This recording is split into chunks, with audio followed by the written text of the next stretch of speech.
If you want to change your Netflix subscription plan, whether you are upgrading or downgrading, here is the easiest way to do it. First, it's important to know how plan changes work. If you upgrade your Netflix plan, the change takes effect immediately and you'll be charged a prorated amount for the current billing cycle. If you downgrade, you will continue using your current plan until your next billing date and the lower price will apply after that. To change your plan, open the Netflix app on your phone or Android device or visit the Netflix website.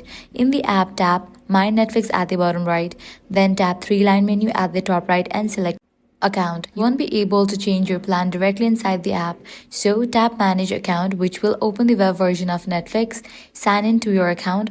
Make sure you stay on the website instead of opening the app again. Once you are logged in, tap Change Plan, choose the plan you want, such as Standard with ads, Standard or Premium 4K, then tap Continue to confirm.